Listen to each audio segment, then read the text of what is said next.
Эми бул бир эле мисал да, бул жөн эле мисал катары айтып атам да. А мындай нерселерди региондордо толтурат. Настатком деген күнгө сигнал берип турса, ал сигналды ыкчам аткарып турса эле мен ойлойм мындай акыбалга жетпейт элек да. Анан үчүнчү маселе ушул Арслан Бабта дагы бир жаңактан жасалган туннель бар эле. Буну керек болсо Поле чудес передачасынан көрсөткөн. Ошол жерден суроо берип араң табышкан да. Ушунчалык кооз жерибиз, туристтер келе турган жакшы жерибиз.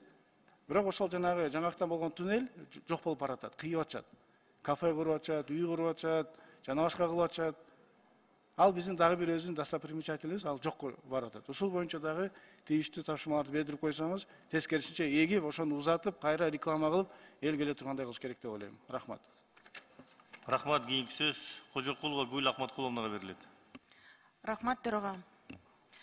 Алмаз Ахмаджанович, вот в продолжение моего коллеги Марлена Маматалиева, я хотела бы продолжить тему именно по поводу цен на муку. Как так получилось, что кабинет министров прозевал такую проблему, да, как такой резкий скачок цен на муку? Как так получилось, что стратегический продукт, как мука и зерно, происходят такие проблемы? Как так получилось, что зампредседателя кабинета министров Бакыт Турабаев говорит, что причина в том, что главная причина – это сезонная загруженность железнодорожных путей? Это нормальный вообще ответ? При этом глава Ассоциации мукомольных предприятий Рустам Джунушев дает совершенно другую причину. Он говорит о том, что это связано с неурожаем зерна в Казахстане. То есть такое противоречие в словах, как говорится, таких чиновников, это говорит о чем? Такая несостыковка в политике, вопросы именно по продовольственной безопасности, это вызывает очень много вопросов. Нужно ли тогда поднимать вообще, и нужен ли нам такой кабинет министров, который не просчитывает и не делает прогнозы, и нету планирования в этом вопросе? Как это так? Столько министерств у нас, и все, каждый свою песню поют. Это нормально? Начальник отдела Министерства сельского хозяйства дает совершенно другое, говорит о том, что это вообще не проблема, у нас все есть, все нормально, все хватит, достаточно муки, поводов для беспокойства нет. Есть такой ведущий специалист отдела агропромышленных кластеров Министерства сельского хозяйства. Он в средствах массовой информации, Исхак Анарбеков, дает такую информацию. И тут же дает о том, что в городе Бишкек будут проведены ярмарки. Но слушайте, мука и зерно потребляет не только город Бишкек, а Талас, а Исыкуль, а Баткен, а Ош. А там в некоторых регионах наш народ только и питается, извините за выражение, хлебом и чаем. Об этом кто будет думать? Мне кажется, что нам на следующей неделе надо будет этот вопрос обсудить на заседании сессии. Я прошу, чтобы соответствующие все руководители пришли и дали нам четкую позицию по этому вопросу. Я думаю, что такие просчеты, они непозволительны. И следующий вопрос. Вчера был такой вопиющий факт, когда женщина подверглась домашнему насилию, когда произошло членовредительство, и когда такие, как говорится, изуродовано было лицо и органы, да? Она сейчас вот борется за жизнь, врачи борются за жизнь ее.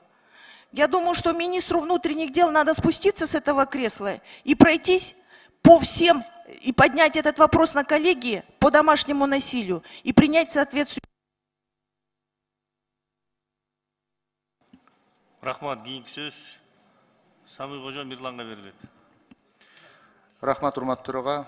Урматтуу Алмаз Ахмаджанович, бизде бүтпөгөн Кошкордо көпүрө бар. Ал көпүрө бүткөнчө бул бийликтин дагы, биздин дагы мандатыбыздын мөөнөтү бүткөнө калды. 11 плита коюлуш керек эле, ошого 11 миллион бөлүнбөй турат да. Ошол көпүрөнү мына быйыл 5 миллион бөлүнгөн, жакшы бөлүндү. Бирок ошол аягына чыкпай турат. Ушуну бир катуу көзөмөлгө алып бериңиздерчи. Көпүрө сынып калса эртең элдин каттамы токтойт, бул бир. Экинчи, көмүр ташылып атат азыр. Күнүнө 1000 деген машина өтүп атат Жумгалдан, Куйручуктан, айылды аралап өтүп атат. Ошол айылдын четинде 2 километр 800 метр жол турат. Көчөдө айттык, ошону асфальт кылып койсок, асфальт төшөп койсок эң жакшы болор эле 2 айылдын элине. Чаңга көмүлүп кала турган болуп калышты. Күнүнө жүздөй жүк ташыган автоунаалар өтүп атат. Үчүнчү, Акталаадагы жол маселеси жону сыйрылган бойдон калып калды. Ушуга мүмкүн жетишпей аткандыр, түштүктө болуп атты техникалар, бирок маалымат берип койсо жакшы болот эле. Качан бүтөт? Кийинки жылга бүтөбү же кийинки жылда бүтпөй калабы? Үчүнчү маселе, урматтуу Алмаз Акымжанович, ушуга бир жакшы көңүл буруңуз эми. Жазуучу, акын, публицист, калеми курч, тилизар, дили таттуу Олжобай Шакир деген бүгүн камакта турат. Интеллигенциянын бүтүн өкүлдөрү кайрылып атат бийликке. Ушуну карап берип койсоңуздар деп. Баш кеспек бар, тил кесмек жок дейт кыргызда. Илгери Токтогул акын Сибирге айдалып кеткен сыяктуу келгенден кийин деле Токтогул аты өчкөн жок. Олжобайдын дагы бүгүн камакта болсо, эртең чыккандан кийин дагы Олжобай аты өчпөйт окшойт. Өчүрө албайбыз аны. Ал дагы мына күнүк аңгемелерин, ырларын жазып атат абактан. Телмирип сыртты карайм, темир тор туш-туш бекем, жатам да күнүм санайм, үйүмө качан кетем деп кайрылуу кылып жазып атат. Мүмкүн болсо ушуга президентибизге айтып, көңүл буруп койсоңуздар, жазуучу, публицист, акын түрмөдө болуп атат. Рахмат. Рахмат. Кийинки сөз Ражабалиев Нурлан Аскаралиевичке берилет. Рахмат, Нурбек Өмүрбекович. Саламатсыздар, урматтуу кесиптештер. Урматтуу Алмаз Акынжанович. Алмаз Акынжанович, Баткен району Карабак айыл өкмөтү Карабак айылы сай участогу. Көпүрө маселеси. Былтыртан бери бир нече жолу кайрылдык эле. Өзгөчө кырдаалдар министрлиги бизде официалдуу түрдө жооп берип, 2023 жылга киргиздик аткарылуучу жумуштардын катарына. Көпүрөнү сөз куруп беребиз. Акча каражат табылды деп жооп бердиле. Аны биз элге айтып алдык. Мына азыр 9-ай аяктап атат. Көпүрө жөнүндө эч кандай сөз жок. Кудай сактасын, былтыркыдай окуя кайталанып кетсе, ал жерден эл качып чыга албай калат.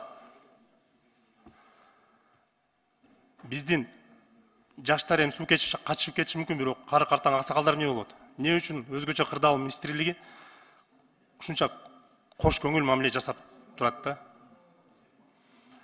Ушуну көзөмөлгө алып берсеңиздер. Экинчи маселе. Ушундай эле былтырдан бери кайрылып келип атабыз. Ош Разаков трассасында Кадам жайдан Баткенге чейин Миң Чынар айылы, Жаш Тилек айылы светофорлорду орноштуруп бергиле деп кайра-кайра кайрылдык эле. Дагы эле каталабыз. Комиссия карап чыкты, чечим кабыл алдык, орното баштайбыз деп. Бирок эч кандай даеги жок ал жумуштардын. Бул маселени да көзөмөлгө алсаңыз. Үчүнчү маселе. Кадамжай району Кыргыз кыштагы айыл өкмөтү Ак Тилек айылы. 150 орундуу мектеп бар, 600дөн ашуу окуучу. 3 смена окушат. Жакын арада Ашар жолу менен 75 орундуу класстык бөлмөлөрдү курушту. Бирок эч кандай стандартка жооп бербейт. Ошол Ак Тилек айылына да мектеп куруу боюнча, орто мектеп. Маселени колго алсаңыздар. Акыркы маселе дагы эле трансформация маселеси. Төрткүл айыл өкмөтүнөн Баткенден кайрылып атышат. Археологияда Маданият министрлигинен жөнөкөй эле справка алып, ал справканын негизинде Маданият министрлиги корутунду берет экен. Канча күндөн бери чуркап жүгүрүп жүрөбүз, ала албайбыз дейт. Же телефондору жок дейт. Эми трансформация маселесин кайра-кайра көтөрүп атабыз. Ушунчалык карабай коюшубуз керекпи? Бул маселе бир эле Баткенде эмес, жалпы республикада болуп атат. Ушуга да катуу көңүл буруп берсеңиздер. Рахмат. Рахмат. Кийинки сөз Масабиров Талайбек Айтмаматовичке берилет. Рахмат, Нурбек Өмүрбекович, урматтуу депутаттар, урматтуу Алмаз Акынжанович. Биринчиден, азыр мына Белград шаарында күрөшүп аткан биздин балбандар 2 олимпиадага жөндөмө алышты. Бул биздин кызыбыз Айпери Медет кызы, анан Айсулу Тыгыбекова. Ошолорду мен куттап кетем. Эми Айпери Медет кызы кече дүйнөлүк биринчиликте күмүш медаль алды. Эми тилекке каршы кече тизесинен жаракат алып калды. эми Кудай буюрса ошо тез айыгып, ошо Олимпиадага жакшы дәрт көргөнгө айып кетсин деген ниетимди айтып коеюн. Ошонун бири Мээрим Жуманазар дагы жаракат алып калыптыр. Ал да тезирээк айып кетсин. Мына бүгүн биздин дүйнөнүн чемпиону Акчол Махмуд да бүгүн күрөш баштайт, грек-рим күрөш менен. Алардын бардыгы бүгүнкү күндө 2024-жылы Парижде өтө турган Олимпиадалык оюнга жөндөмө алуу үчүн мына биздин кыргыз желегин желбиретип ошо дүйнө чемпионатына катышып жатат. Алмазбек Акунжанов, мен буну эмне себептен айтып атам? Себеби мына каржы министрлигине спорт департаменти 50 миллион сом акча, 50 миллион 70 миллионго чейин деп коюлуп. Ушул даярдыкка 2023-жылга кошумча каражат боюнча кайрылган экен.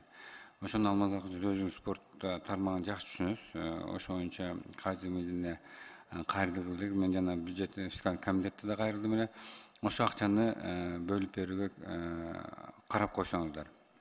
Себеби азыр биздин ушул Кыргызстан спортчулары ушул Олимпиадага катышуу үчүн, жөндөмө алуу үчүн көп мелдештерге барып атат да. Ошону ушул жылкыга кошумча каражат. Экинчиден, мен жана комитетте да айттым эле, могу самокат боюнча. Алмаз Акунжанов, могу шаарда жашы жеткен жетпеген эле уже трассага чыгып алып, жолдун ортосуна чыгып алышты. Автоунаа жүргөн жолго чыгып алышты да.